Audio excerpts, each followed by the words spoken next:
Voilà. Alors, je vais reprendre un tout petit peu chapitre 1.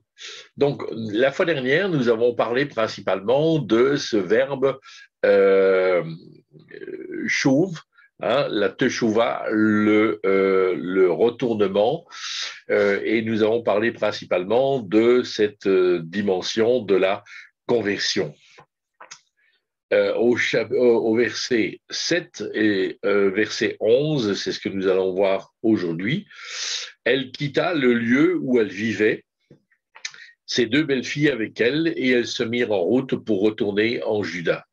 Noémie dit alors à ses deux belles-filles, allez, que chacune de vous retourne chez sa mère. Que le Seigneur agisse avec fidélité envers vous, comme vous avez agi envers ceux qui sont morts et envers moi. Que le Seigneur vous donne à chacune de trouver un lieu de repos chez un mari. Puis elle les embrassa. Elles se mirent alors à sangloter. Elles lui dirent, non, nous ne retournerons pas nous retournerons avec toi vers ton peuple. Noémie dit, retournez, mes filles, pourquoi viendriez-vous avec moi? Ai-je encore dans mon ventre des fils qui puissent devenir vos maris? Et donc, nous avons vu ici la dimension de ce que Noémie se met de nouveau à pérégriner. Elle quitte donc Moab pour rejoindre Israël. Et là, elle va prendre soin de ces deux belles filles qui ne sont pas israélites et donc qui, pour elles, elles n'ont rien à faire en Israël. Il faut qu'elles retournent et qu'elles restent à Moab. Et c'est une démarche que nous allons voir ensemble, une démarche qui est une démarche assez cocasse d'une certaine façon. Que le Seigneur agisse, en fait, c'est une prière de bénédiction. Une prière de bénédiction que Noémie adresse à ses belles-filles, malgré, en fait, compte l'amertume. Hein. Donc, elle est dans le deuil, elle a perdu son fils, elle a perdu ses fils, elle a perdu son mari, euh, et dans son deuil, elle arrive encore à bénir. Aimer, c'est vouloir le bien de l'autre. Regarder l'intérêt de l'autre comme supérieur au sien. Amour, bonté sont des mots souvent expliqués, mais pas forcément vécus. Alors, en fait, qu'est-ce que je veux dire par là? Ce que je veux dire par là, au fond, Noémie a un souci qu'elle ne dit pas, qu'elle ne partage pas, et que nous, dans notre culture, nous ne nous rendons pas forcément compte du problème. Le problème est lequel?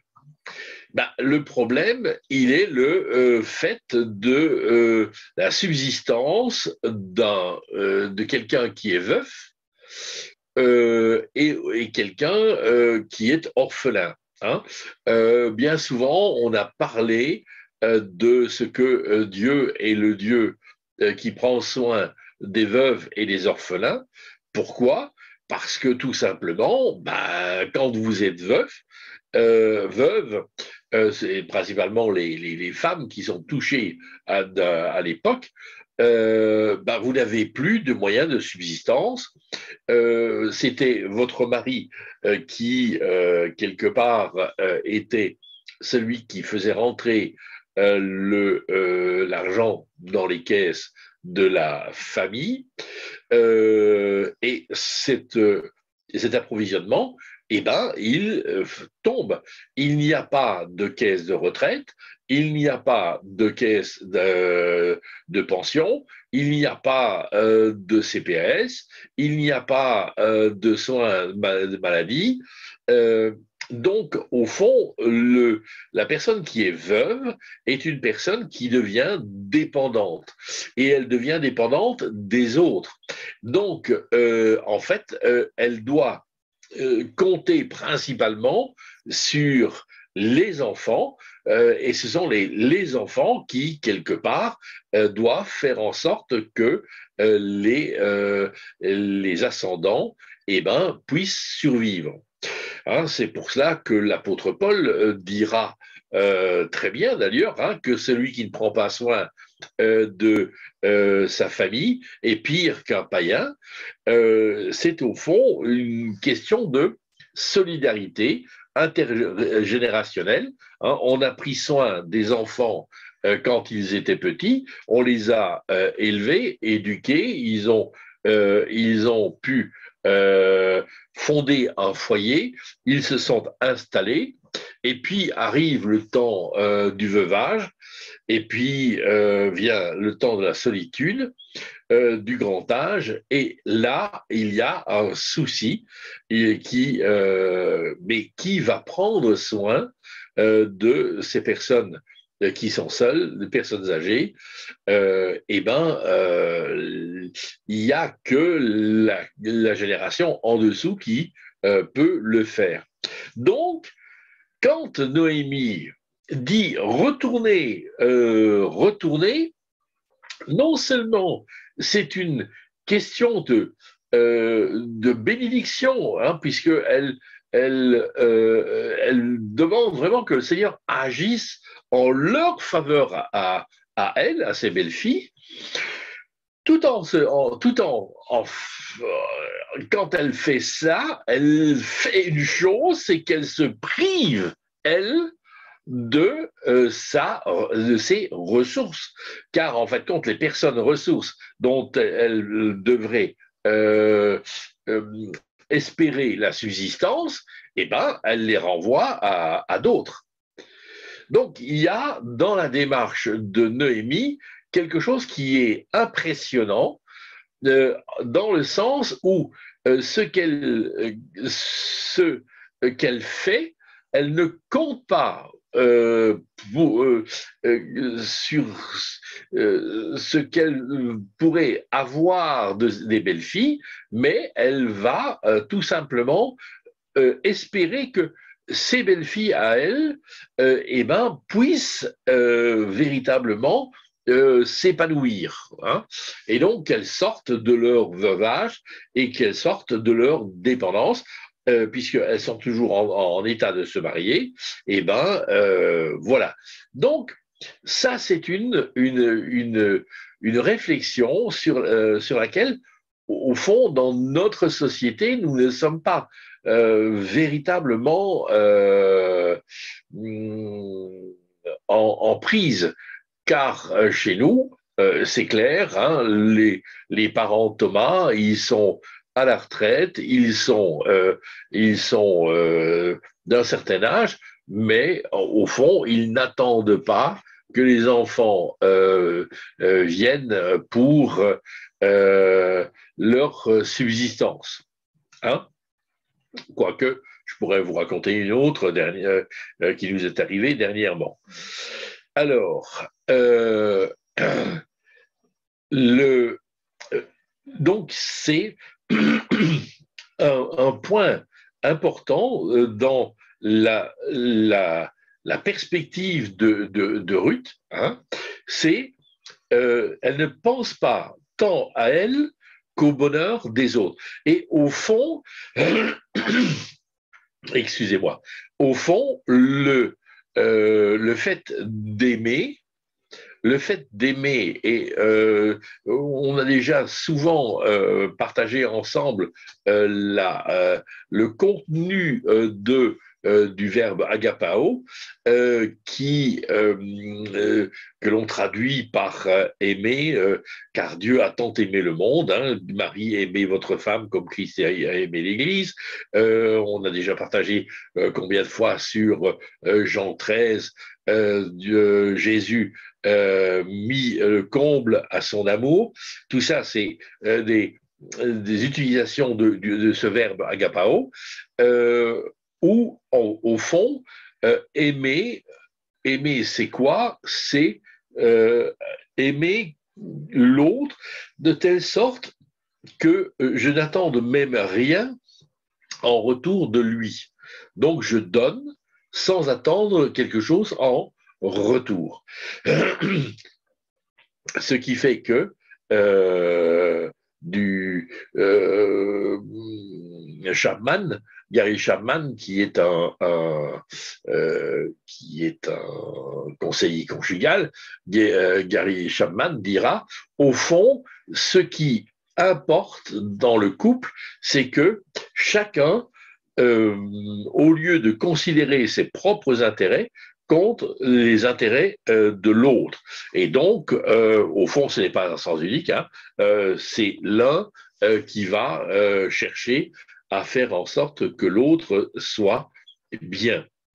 Donc, regardez l'intérêt de l'autre comme supérieur au sien, hein, ça c'est clair. Amour et bonté sont des mots souvent expliqués. Ici, ils sont vécus, dit Michel Sigrist, hein, ce qu'on va retrouver dans le Jean 3,16 et dans la première épître de Jean, au chapitre 3, au verset 16, un verset que l'on connaît beaucoup moins bien que le Jean 3,16, hein, où là, c'est Dieu qui donne son Fils afin que quiconque croit en lui ne périsse pas, mais dans 1 Jean 3,16, il est question de donner sa vie pour ses amis. Voilà, une autre bénédiction, en fait, dans le souhait de Noémie, il y a ce souhait d'un lieu de repos. Un lieu de repos chez son mari, chez un mari. Et en fait, elle va utiliser Ménoucha, qui est un mot que l'on va retrouver dans un psaume, et un psaume que nous aimons bien, qui est le psaume 23, au verset 2. Il me fait coucher, fait reposer dans de verts pâturages, et il me conduit près des eaux de repos, Méjoucha. Donc, l'Éternel est mon berger, hein, c'est lui qui va prendre soin de moi et qui va, en fait, faire en sorte que je puisse me reposer dans un lieu qui est un lieu de vert pâturage. Alors, moi, je ne suis jamais allé en Israël. Je ne connais pas les verts pâturages d'Israël, mais d'après ce que j'ai pu apprendre, ben, les verts pâturages, il n'y en a pas tellement, il y en a peu, et c'est pas tout le temps, hein, ce qui fait que dans ce psaume 23, au fond, chez nous, les verts pâturages, c'est, moi je regarde dans ma campagne, là autour de moi, tout est vert, mais quand tout est brûlé, eh ben, être dans un vert pâturage, c'est vraiment avoir, être dans être privilégié parmi les autres, et près des eaux de repos, au fond, ces eaux qui vont me ressourcer. Hein, et donc, quand Noémie dit à Ruth et à Orpa que le Seigneur leur fasse trouver un mari, qu'elle puisse trouver un lieu de repos, c'est pas seulement où elles vont pouvoir se reposer par rapport à leur euh, inquiétudes du lendemain, les inquiétudes de qu'est-ce que je vais manger demain, qu'est-ce que je vais devenir. C'est pas seulement de se reposer par rapport à cette inquiétude, mais c'est aussi faire en sorte qu'elle puisse se ressourcer, qu'elle puisse retrouver une vitalité, qu'elle puisse retrouver un lieu qui va leur faire du bien. Ruth, chapitre 3, verset 1. Noémie, sa belle-mère, lui dit, ma fille, ne dois-je pas te chercher un lieu de repos pour que tu sois heureuse?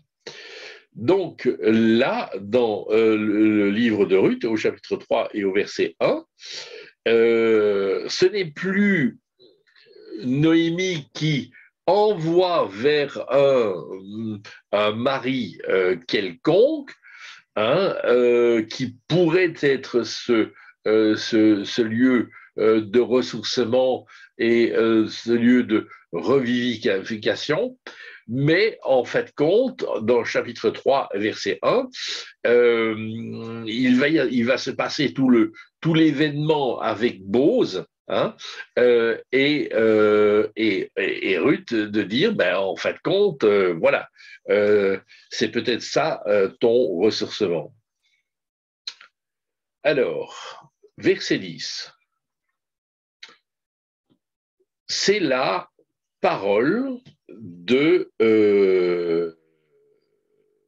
filles de Ruth et d'Orpa. Nous retournerons avec toi. En fait, l'Écriture ne cache pas que nous sommes avec une décision émotionnelle.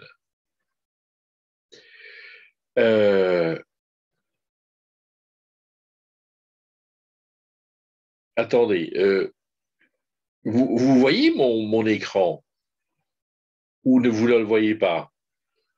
Oui, ça va. Donc, on est devant, parce que je n'étais pas sûr que moi j'avais partagé mon écran à tout le monde. Ça va donc, hein? Donc, il y a une décision émotionnelle et bien souvent, dans notre comportement, nous avons ces décisions émotionnelles, ces coups de cœur, hein, voilà, on prend une décision, mais le problème, c'est que la plupart du temps, la raison n'est pas forcément en accord avec nos émotions. Que après avoir réagi et le fait de quelque part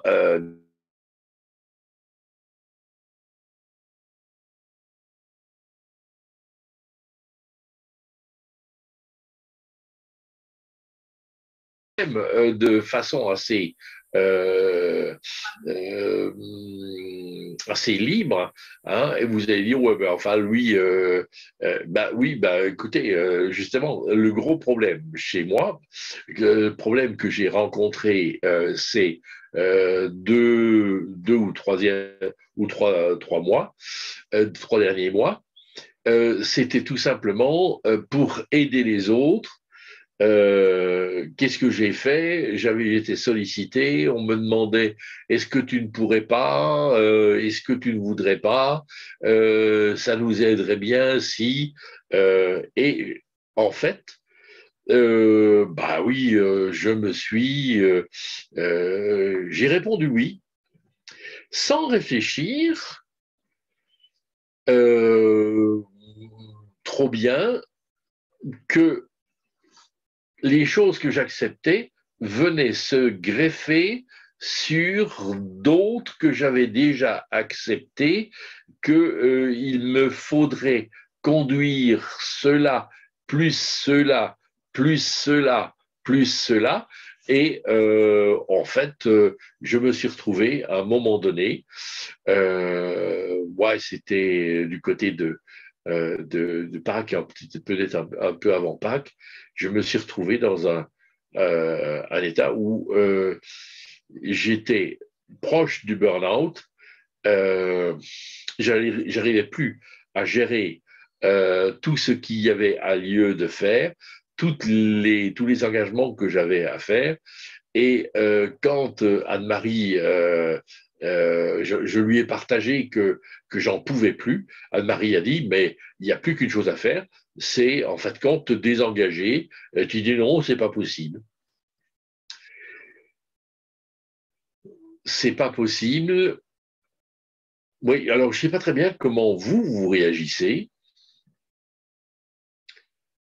Euh, Moi, ça c'est ma nature particulière. Hein. J'en fais pas du tout l'éloge. Ma nature particulière, un engagement, on le tient et on va jusqu'au bout. Quoi qu'il t'en coûte. Et donc, même si Anne-Marie me disait oui, mais elle dit que tu ne peux pas, que tu n'y arrives plus, et puis que, eh ben, moi, j'ai refusé mon engagement, je vais jusqu'au bout. Mais ça m'a conduit à aller au bout de mes forces. Hein. Alors, heureusement, cette semaine, je respire. Je respire un tout petit peu parce que j'arrive au bout de mes engagements et ça va un petit peu mieux. Mais alors, ça m'a valu aussi le fait de dire, eh ben, l'année prochaine, je vais mieux calculer la dépense. Et je crois que c'est un conseil que nous donne Jésus, hein, c'est qu'en fait, nous avons à calculer la dépense. Est-ce que nous serons capables d'aller au bout de notre engagement et de ce que nous voulons faire? Alors, lui en parle dans les termes de salut. Hein. Donc, c'est encore une autre dimension, mais au fond, l'engagement pour Christ, eh ben, c'est pas quelque chose que l'on prend à la légère. C'est quelque chose que il faut quand même l'évaluer et puis dire, eh ben, oui, mais c'est mon Seigneur premier servi. Est-ce que vous connaissez cette prise de position? Et c'est c'est un grand homme qui a dit ça. Mon Seigneur Dieu, premier servi. Qui, qui est-ce? Alors, vous pouvez rallumer vos micros. Hein.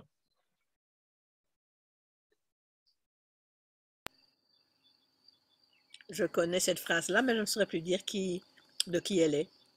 Ah, ah.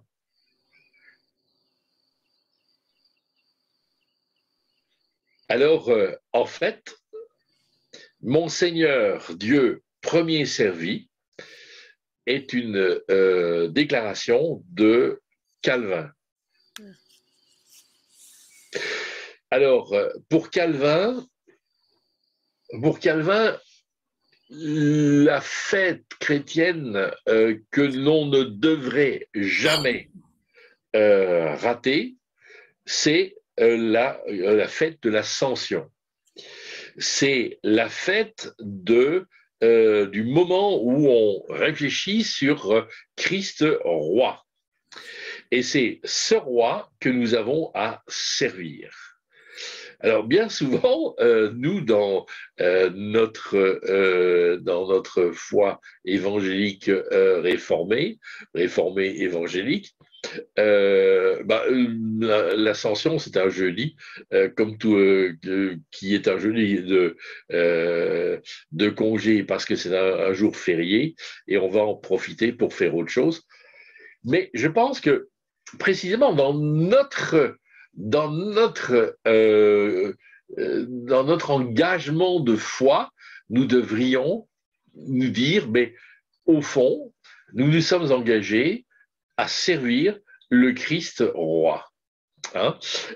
Comme Calvin qui dit, mon Seigneur Dieu, premier servi. Voilà. Donc, je continue. La raison peut avoir le dessus sur nos émotions. Alors, nous sommes faits d'émotions. Hein? Nous sommes des êtres d'émotions, mais en fait, compte, il ne faut pas se culpabiliser d'être émotionnel comme ça et d'avoir des réactions émotionnelles, car Dieu est aussi quelqu'un qui est émotionnel. La seule chose, c'est que lui est conduit par sa raison, et sa raison, c'est son plan. Et donc, au fond, ce n'est pas que nous devions mettre nos émotions de côté, mais c'est que nos émotions, elles devraient être, en tout cas, soumises à la raison, et la raison qui nous commande. Ruth, chapitre 1, versets 13 à 14. Refuseriez-vous pour cela de vous remarier? Non, mes filles. Mon sort est plus amer que le vôtre.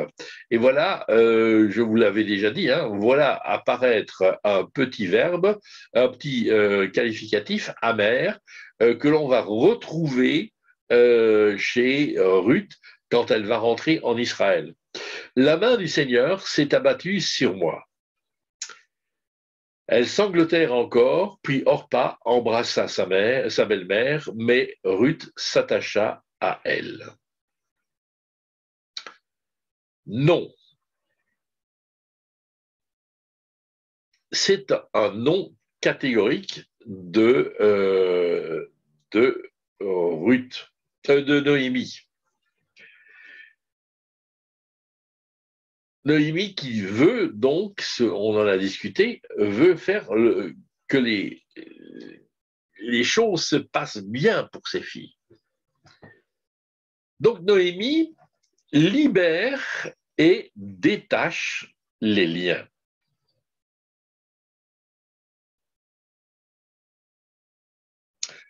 Dans la dernière parution de l'hebdomadaire Le Vif, pardon, pas Le Vif, La Vie, qui est un hebdomadaire catholique, il y avait un article sur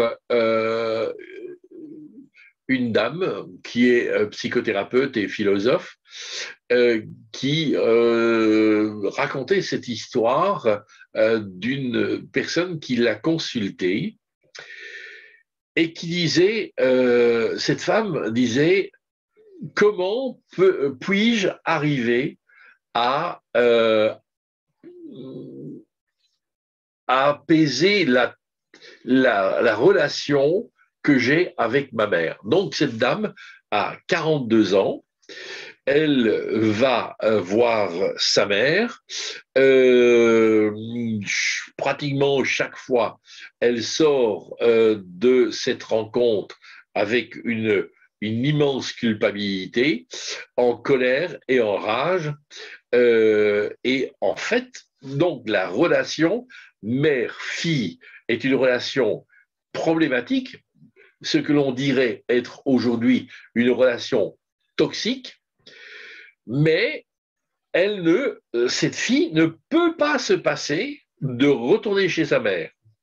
C'est la culpabilité qui la ramène chez sa mère. Et en fait, lorsque l'on regarde le texte biblique, quand on analyse la base même du mariage et les trois verbes qui sont utilisés, l'homme quittera son père et sa mère. Alors, on ne va pas rentrer dans l'analyse de tous les mots. Hein. Simplement, au fond, le premier verbe, avant de parler d'attachement, on parle de détachement, hein, de libération. Avant de s'attacher à sa femme, il faut que l'homme se détache de son père et sa mère. Alors, c'est même un verbe très fort, puisque c'est un verbe que, autre part, est traduit par abandonner, hein, mais ici, on n'ose pas le traduire comme dans autre part c'est dit. Donc, le traducteur va quelque part un peu amoindrir le sens et va dire quitter son père et sa mère. Mais au fond, le fait de devoir quitter son père et sa mère pour un enfant est un problème, et un problème pénible. Car au fond, dans la relation que l'enfant entretient avec ses parents, la plupart du temps, hein, mais c'est souvent comme ça, est une relation affective, une relation qui s'est bien passée ou qui s'est mal passée, mais elle reste affective, hein, car en fait, plusieurs fois, il m'a fallu intervenir dans le cadre de maisons d'enfants, notamment, vous la connaissez, hein, cette maison d'enfants, le Bercail, où plusieurs fois je suis intervenu avec Francis Mouot, qui est docteur en psychologie, et moi j'étais un petit peu l'élément extérieur et le regard autre qui était porté. Mais ce qui m'a étonné dans ce que j'entendais, c'était le fait que même un enfant maltraité, qui a été soustrait à la garde de ses parents et confié à la DAS, hein, puisque c'était la DAS en France, et qui en maison, eh ben, les moniteurs n'avaient pas le droit de dire du mal des parents, car automatiquement, ça engendrait une colère chez les enfants en fait, quand se dressaient contre les moniteurs et les animateurs, les éducateurs, pardon, parce que tout simplement, ils avaient osé dire quelque chose de mal des parents.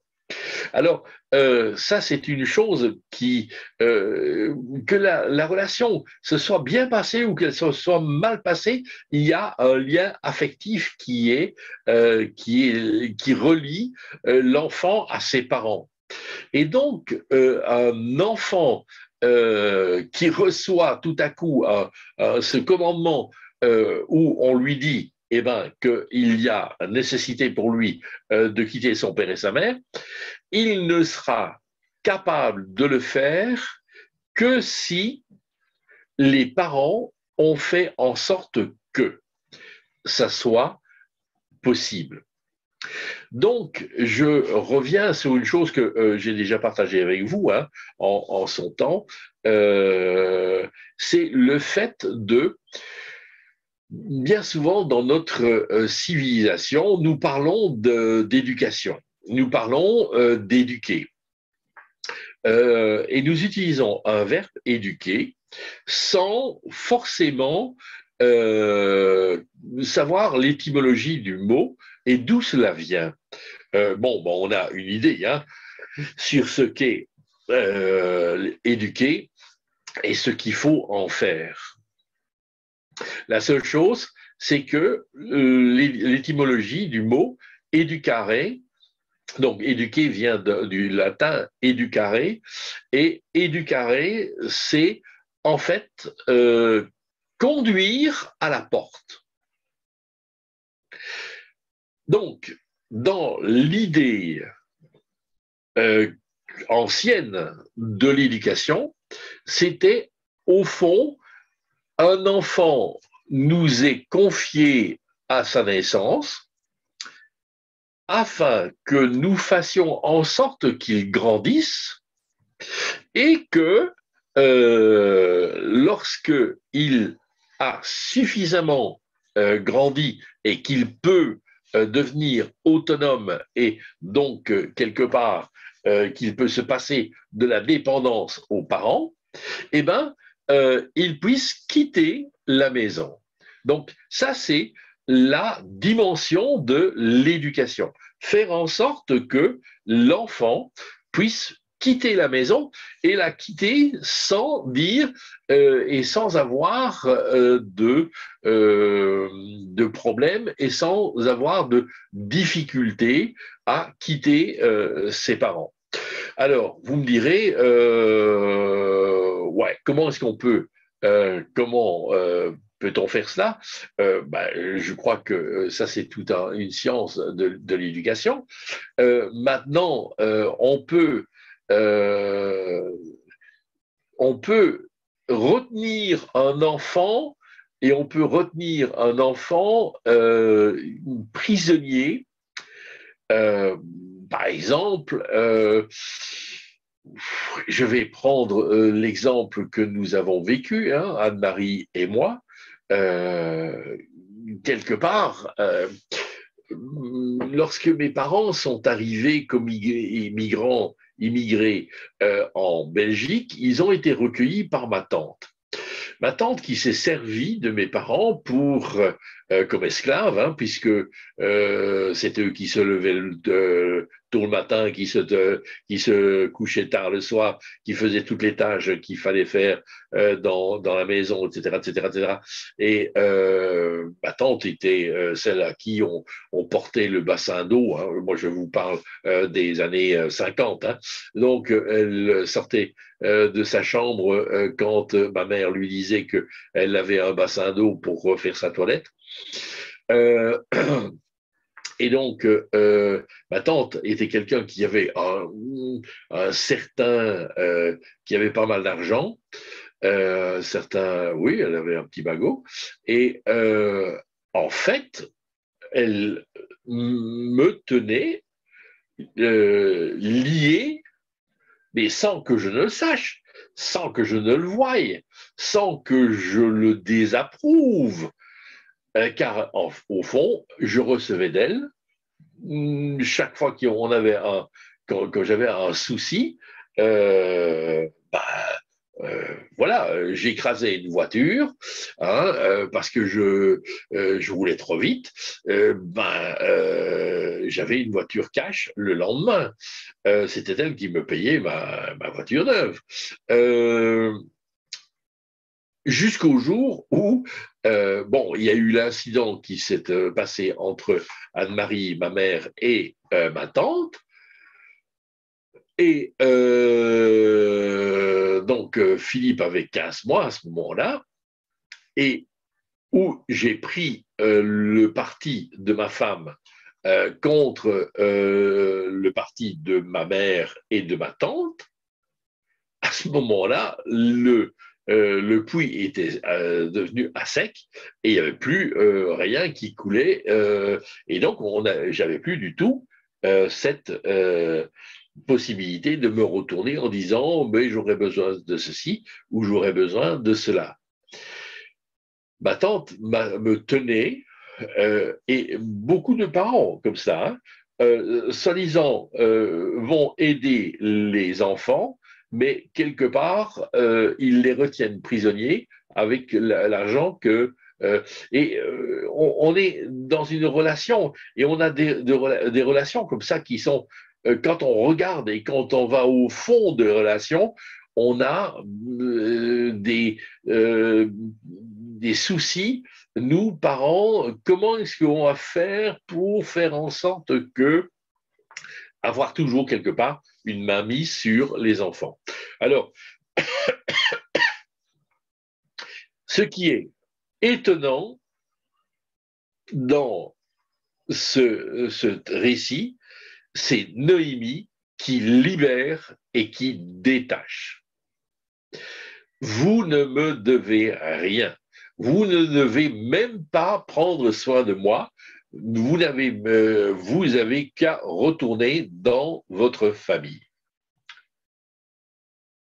Alors, une des choses que l'on a, sur lesquelles on a déjà parlé et on s'est arrêté, une des choses, c'était, au fond, Orpa va retourner vers ses parents en Moab, alors que Ruth va, elle, s'attacher à sa belle-mère.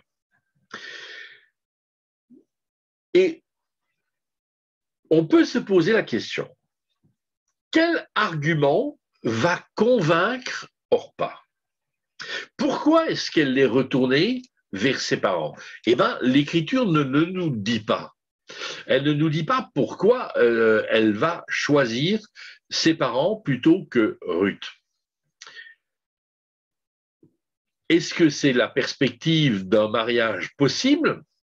Ça pourrait être cela. À vue humaine, possibilité de... je ne sais pas. Ce que l'on pourrait envisager c'est voir en Colossiens chapitre 15, verset 32, l'apôtre Paul dit « Si c'est pour des vues humaines que j'ai combattu contre les bêtes à Éphèse, quel avantage m'en revient-il? Si les morts ne se réveillent pas, mangeons et buvons, car demain nous mourrons. » Alors, qu'est-ce que je veux dire par là? Bien souvent, au fond, dans les décisions que nous prenons, comme tout à l'heure, je vous ai parlé des émotions et de la raison, ici, moi, je vous parle de... Il y a parfois des moments où dans nos décisions, c'est un tout de suite, deux plus tard. Alors, qu'est-ce qu'on va choisir? Est-ce qu'on va choisir le tout de suite ou est-ce que l'on va mettre le plus tard, hein? Au fond, l'apôtre Paul nous dit que lui-même, dans sa perspective, au fond, il n'a pas regardé à vues humaines. Parce que s'il avait regardé à vues humaines, il ne se serait jamais engagé pour Christ. Hein? Mais il a une perspective, et une perspective qui est beaucoup plus longue et à plus long terme, avec une espérance qui est attachée à cela. Alors, au fond, quelque part, l'apôtre Paul ne fait pas autrement que ce que nous dit l'épître aux Hébreux, l'auteur de l'épître aux Hébreux, lorsque l'auteur nous dit qu'au fond, ils ont salué les choses de loin. Mais ça n'empêche que si Abraham n'a pas été celui qui a eu le pays tel que on aurait pu supposer qu'il a eu, qu'il aurait, on a quelque part cette perspective où, au fond, il faut marcher non pas simplement par la vue, mais il faut aussi voir les choses plutôt spirituellement et voir plus loin. Avons-nous toujours une vision juste de ce qui va advenir? Je ne crois pas. Mais nous avons besoin de chercher précisément et d'espérer et de voir ce qui est après. Alors, Ruth, elle, s'attache à elle. Le verbe qui est utilisé ici dans le mot, dans la petite phrase, Ruth s'attacha à elle, c'est le verbe dabak, qui veut dire s'attacher. Alors, si je vous dis, tiens, ce verbe-là, vous le trouvez où? À votre avis, quelle est la première utilisation de ce verbe-là dans la Bible? Dans Genèse. Oui, dans la Genèse. Effectivement, hein, c'est le deuxième verbe de ce verset que j'ai commencé à citer tout à l'heure, hein, Genèse 2, 24. C'est pourquoi l'homme quittera son père et sa mère, ça on en a parlé, il s'attachera d'Abak à sa femme et ils deviendront une seule chair. Alors, en fait,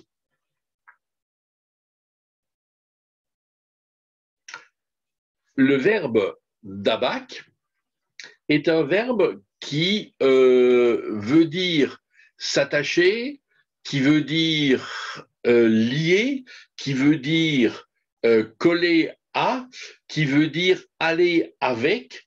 Et au fond, c'est le verbe qui relie deux personnes ou deux choses. Tiens, tout à l'heure,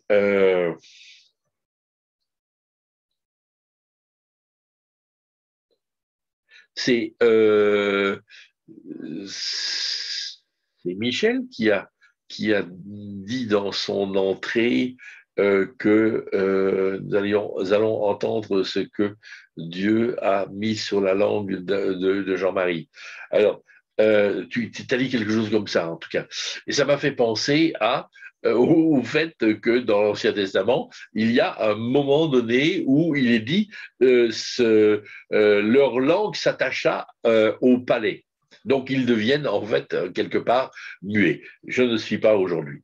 Mais le verbe va être utilisé aussi en Jérémie, chapitre 23 et verset 11, où Dieu dit qu'il a tout fait pour que s'attacher un peuple qui est le peuple d'Israël. Malheureusement, il n'écouta pas.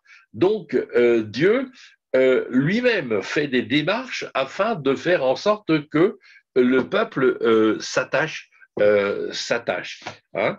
Et donc, c'est un verbe, quelque part, qui est un verbe d'alliance.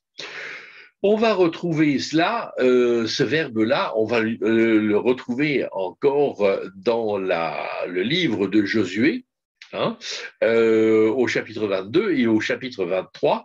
Josué est en train de reposer la question à Israël. Est-ce que Israël est prête à s'engager, de reprendre des dispositions en faveur d'eux et s'attacher à Dieu.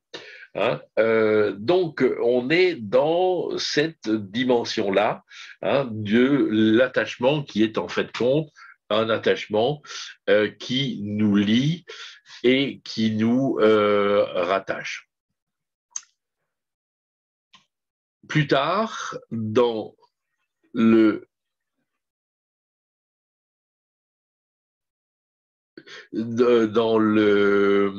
chapitre 2, on va voir que le verbe s'attacher va se retrouver 3 fois. Donc, il est 4 fois dans le livre de Ruth, hein, une fois dans le chapitre 1 et 3 fois dans le chapitre 2, lorsque Bose va dire que Ruth doit s'attacher, suivre, aller avec ses ouvriers, etc., etc. Donc, on va avoir dans le verset 2, dans le chapitre 2, on va avoir 3 fois l'utilisation de ce verbe-là pour en arriver à quoi? À ce que Ruth et Bose, effectivement, vont s'attacher et devenir mari et femme. Ruth s'attacha à elle. Psaume 119, verset 30. J'ai choisi la voie de la probité, je me conforme à tes règles, je m'attache à tes préceptes. Seigneur, je ne suis pas honteux. Et là, nous avons cette dimension de je m'attache à tes préceptes. Je m'attache à ta loi. C'est un choix.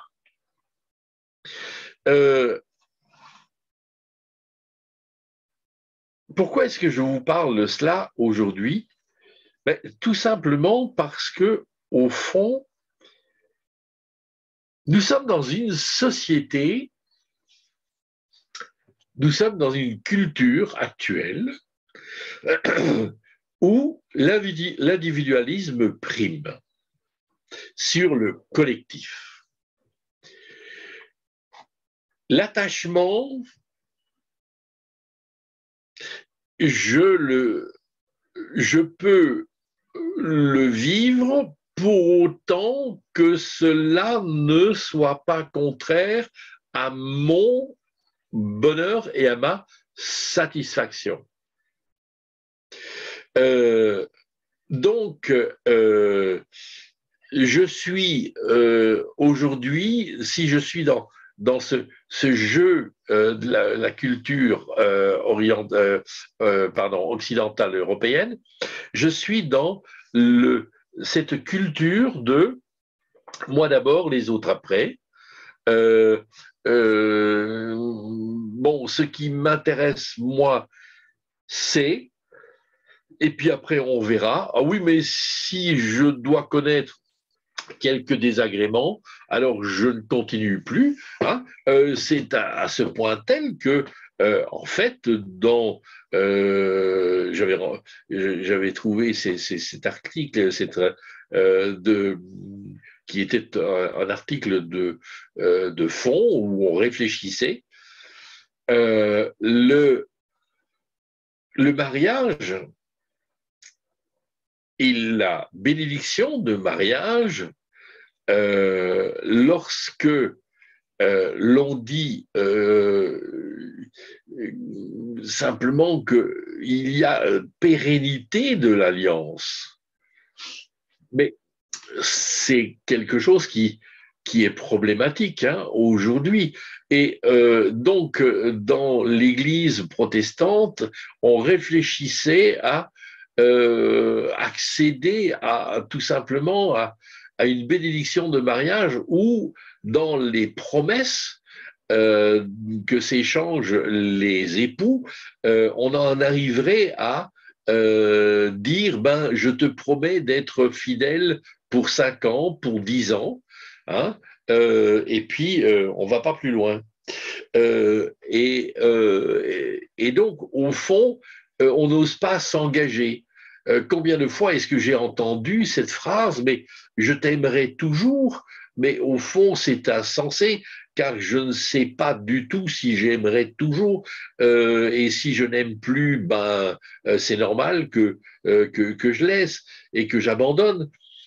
On est dans cette perspective, et même combien de fois est-ce que on s'est retrouvé avec des personnes qui demandaient le baptême, qui s'engageaient dans la foi chrétienne après une conversion, mais après leur conversion, ouais, mais enfin, bon, tu sais, moi, aller au culte tous les dimanches, j'ai autre chose à faire. Et, et donc, les engagements ne sont pas suivis. Dans le psaume 119, moi, ce que j'aime, c'est j'ai choisi, j'ai fait le choix. J'ai fait un choix, et ce choix, en fait, je m'attache à tes préceptes. Je choisis de servir Dieu et je vais le faire. Et je ne suis pas honteux de dire cela. On est dans cette perspective-là de l'attachement. Non pas nos émotions, mais une décision. Ce que moi j'appellerais la volonté du cœur. Trop souvent, en fait, compte, nous avons, et ça je vous ai déjà cassé les pieds, je ne sais combien de fois, alors merci de m'accueillir encore et de m'écouter encore, hein, mais combien de fois est-ce que je vous ai cassé les pieds avec le fait que le cœur, la volonté du cœur, c'est pas simplement émotionnel. Le cœur, c'est l'endroit de la décision et c'est là l'endroit aussi de la volonté. C'est ma décision. Josué chapitre 24, verset 15. Mais s'il ne vous plaît pas de servir le Seigneur, choisissez aujourd'hui qui vous voulez servir. Ou les dieux de vos pères, servez de l'autre côté du fleuve, ou les dieux des Amorites, dont vous habitez le pays. Moi et ma maison, nous servirons le Seigneur. Hein, c'est une phrase combien de fois dite. C'était une phrase que j'ai rencontrée gravée sur pas sur de la pierre, mais sur du bois, un pyrogravé dans les maisons du Moyen-Âge. Et régulièrement on trouvait cela. Hein, moi et ma maison, nous servirons le Seigneur. C'est toute une décision, c'est une démarche de foi. Hein, et là, dans cette perspective de Noémie et d'Orpa et de Ruth, eh ben, il y a tout, tout cela en condensé, hein, libéré pour que le choix de Ruth va être le choix où, en fait, compte, elle va décider d'aller et de suivre Noémie parce que elle sait que derrière, il y a le Dieu d'Israël. Dieu conduit les gens à la foi en utilisant pour cela des témoignages personnels.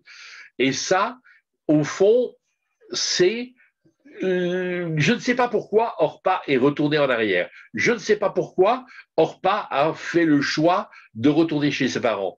Mais au fond, on peut se poser la question, mais pourquoi est-ce que Ruth, elle, a fait le choix de suivre Noémie?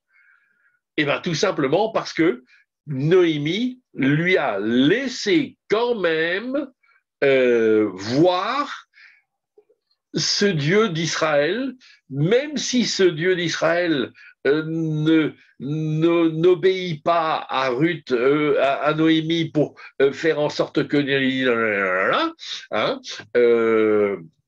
c'est bien sûr de la plaisanterie que je fais ici, mais bien souvent nous voulons et nous attendons que Dieu suive nos chemins. Hein, et puis, en fait, compte, Noémie doit se rendre compte que Dieu a visité le peuple d'Israël, que Dieu a pourvu, que Dieu a mis du pain dans la maison du pain, a fait grâce là où dans ce pays qu'ils ont, eux, quitté. Oui, quelque part, l'épreuve qu'ils ont endurée a été une épreuve douloureuse et Noémie en sort blessée de cette épreuve, ça c'est très clair. Hein. Mais au fond, est-ce que à certains moments, dans notre façon de ne pas entendre l'appel de Dieu, Dieu renouvelle son appel, jusqu'au moment où il n'a plus que d'autres solutions pour que nous écoutions et pour que nous répondions, de faire en sorte que, il y ait une difficulté qui se présente.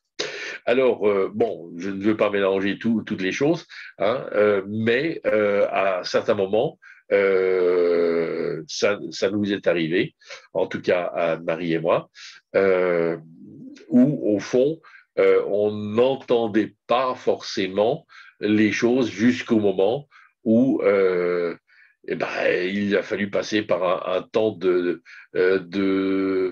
remise en question et où, au fond, on s'est repositionné par rapport au Seigneur. Donc voilà, Noémie est quand même cette personne qui, même si quelque part est désabusée par rapport à ce qu'elle a vécu et dit que le Seigneur l'a blessée et lui a fait mal, est quand même celle qui rentre au pays, celle qui retourne vers son Dieu, celle qui rentre vers ce Dieu qui va la bénir en fin de compte. Hein, voilà. Et c'est ça le témoignage qu'elle laisse à Ruth.